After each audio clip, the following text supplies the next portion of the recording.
ঘূর্ণিঝড় কিভাবে তৈরি হয়, কিভাবে সাগরে সৃষ্টি হয়, অনেকেই তা ঠিকমতো বুঝে উঠতে পারেন না। আমরা এবার জানব ঘূর্ণিঝড় কিভাবে বৃষ্টি ঝরায়, বাতাসের গতিবেগ বাড়ায়, কিভাবে এত শক্তিশালী হয় যে সবকিছু ধ্বংস করে দেয়, জলোচ্ছ্বাসে প্লাবিত করে মাইলের পর মাইল এলাকা, ভাসিয়ে নিয়ে যায় লোকালয়। ঘূর্ণিঝড় হলো সমুদ্রে সৃষ্ট বৃষ্টি, বজ্র ও প্রচণ্ড ঘূর্ণিবাতাস সম্বলিত আবহাওয়ার একটি নিম্নচাপ প্রক্রিয়া। নিম্নচাপের কারণে প্রবল বাতাস ঘুরে প্রচণ্ড বেগে দুর্বার গতিতে চলতে থাকে বলে এর নামকরণ করা হয়েছে ঘূর্ণিঝড়। এটিকে সাইক্লোন, টাইফুন, হারিকেন নামেও ডাকা হয়ে থাকে।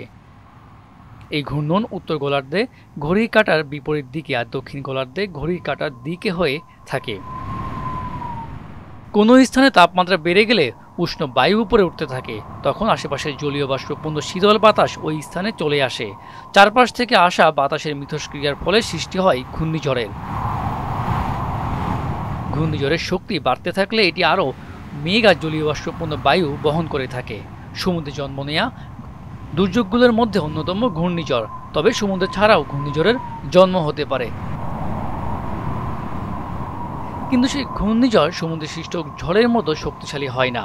আবার সমুদ্র একাই ঘূর্ণিঝড় সৃষ্টি করে ব্যাপারটা এমনও নয়।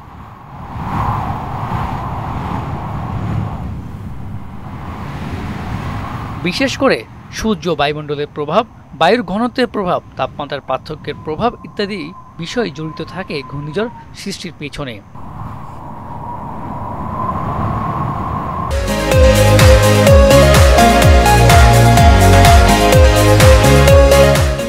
পৃথিবীতে বাংলাদেশের অবস্থান বিষুবীয় অঞ্চলে।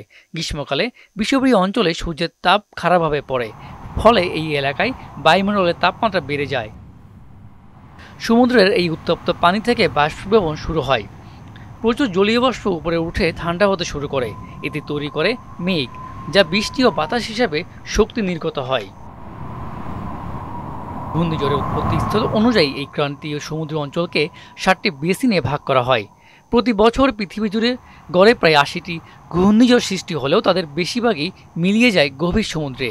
তাদের মধ্যে উপকূলীয়বর্তী অঞ্চলগুলোতে এসে যারা আঘাত করে তাদের কথাই মিডিয়াতে উঠে আসে। উত্তর আটলান্টিক এলাকায় হারিকেনের শক্তিমাত্রা অনুযায়ী এগুলোকে ক্যাটাগরি 1, ক্যাটাগরি 2 এভাবে 5 ভাগে ভাগ করা হয়। সাধারণত ক্যাটাগরি 3 বা তার ঊর্ধ্বমাত্রার হারিকেন, যেখানে বাতাসের গতিবেগ ঘন্টায় 110 মাইলের বেশি থাকে, তাকে খুবই শক্তিশালী বলা হয়। আবহাওয়াবিদরা বলেন, সাধারণত সমুদ্রপৃষ্ঠের তাপমাত্রা 27 ডিগ্রি সেলসিয়াসের বেশি হলে ঘূর্ণিঝড়ের পরিবেশ তৈরি হয়। যদি কোনো নিম্নচাপ ঘন্টায় 62 কিলোমিটার গতিবেগ তৈরি করে, তাকে আঞ্চলিক ঝড় বলে মনে করা হয়।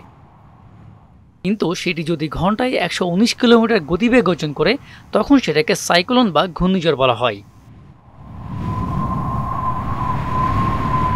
মেজবা রহমান, মোহনা ডিজিটাল।